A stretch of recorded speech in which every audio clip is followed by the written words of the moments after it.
Shalom keluarga damai, kita berjumpa kembali di dalam Sapaan Damai Sejahtera 9 Januari 2023. Mari saat ini bersama-sama sebelum kita merenungkan firman Tuhan, kita membuka hati kita untuk Roh Kudus menuntun, membuat kita lebih lagi memahami maksud Tuhan melalui firman-Nya.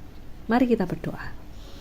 Tuhan Allah Bapa kami bersyukur jikalau pada hari ini sekali lagi kami boleh membuka hati kami ya Tuhan untuk dipenuhi dengan Roh Kudus, dan kiranya Roh Kudus yang boleh menuntun kami untuk kami semakin memahami apa yang menjadi rencana Tuhan, apa yang menjadi kehendak Tuhan di dalam kehidupan kami.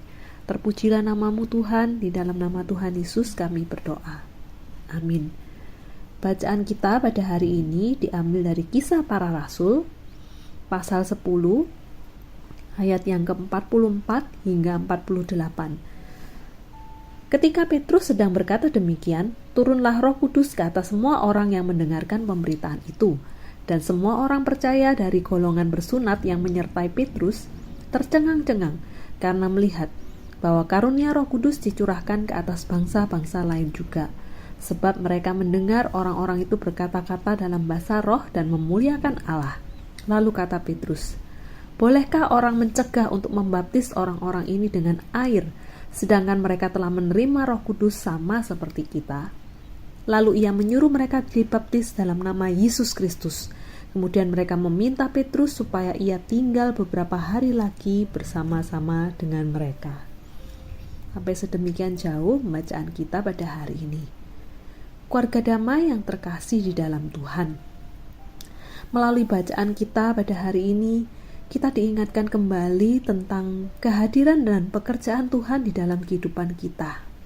Dan Roh Kudus merupakan sebuah pemberian yang dicurahkan oleh Tuhan bagi kita sebagai tanda bahwa Tuhan berdiam di dalam diri kita. Melalui nats bacaan kita hari ini, mari kita memahami lebih jauh peran dan kuasa Roh Kudus yang dicurahkan di dalam kehidupan kita. Keluarga damai, di dalam bacaan kita hari ini Kisah Para Rasul pasal 10 ayat 44 hingga 48 ini bercerita tentang Petrus yang berkhotbah di hadapan Kornelius, dan orang yang ada di situ. Roh Kudus bekerja memberikan pemahaman dan pengertian yang baru kepada umat waktu itu. Mereka semakin mengenal dan juga memahami kehendak Tuhan, bahwa Tuhan bekerja dan menyelamatkan tidak hanya khusus bangsa Israel, tapi menyelamatkan seluruh bangsa. Melalui bacaan ini, marilah kita memahami apa saja sih sebenarnya pekerjaan Roh Kudus yang dicurahkan di tengah-tengah kehidupan kita. Yang pertama, Roh Kudus memberikan hikmat dan pengertian.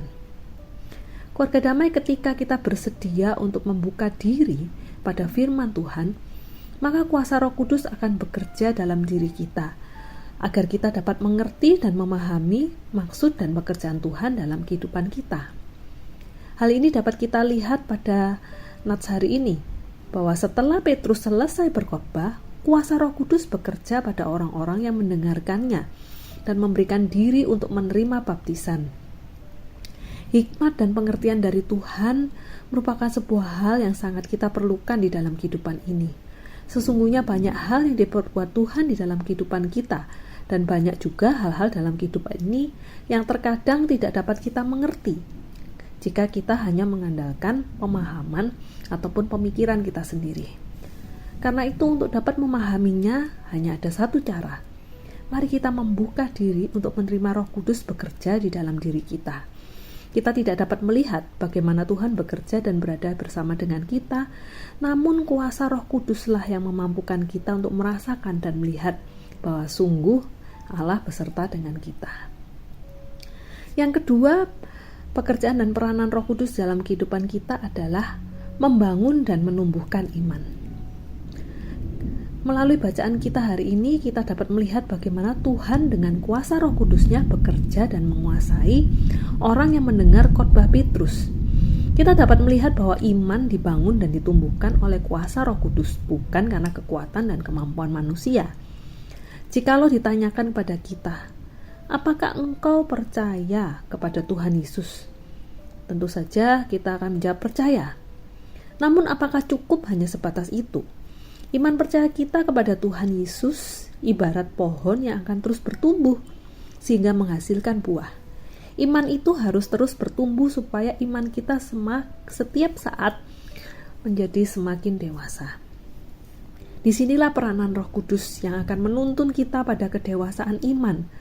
Tanpa kuasa penyertaan Roh Kudus, mustahil kita bisa dewasa dalam iman. Ada banyak hal yang kita hadapi dalam hidup ini, baik suka maupun duka. Tanpa Roh Kudus, maka kita akan terjebak pada situasi yang ada. Ibarat pohon yang mengerdil tanpa pertumbuhan karena kekeringan atau mungkin genangan air yang berkepanjangan. Keluarga damai, marilah kita membuka diri kita agar Roh Kudus memelihara iman kita untuk bertumbuh dengan baik. Pada saat kita menghadapi suka ataupun duka, ketika kita sedang berhadapan dengan suka ataupun duka, biarlah Roh Kudus yang akan memampukan kita untuk terus memuliakan Tuhan. Amin. Mari kita berdoa.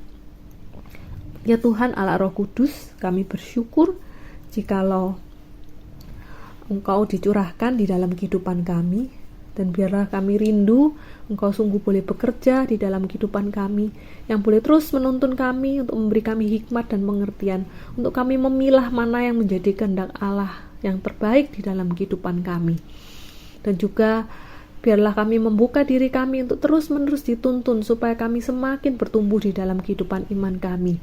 Kami semakin dewasa dan semakin hari semakin disempurnakan untuk serupa dengan Engkau ya Tuhan. Tuhan, biarlah Roh Kudus-Mu sungguh boleh berkarya dan nyata di dalam kehidupan kami. Terpujilah nama-Mu Tuhan, di dalam nama Tuhan Yesus kami berdoa. Amin.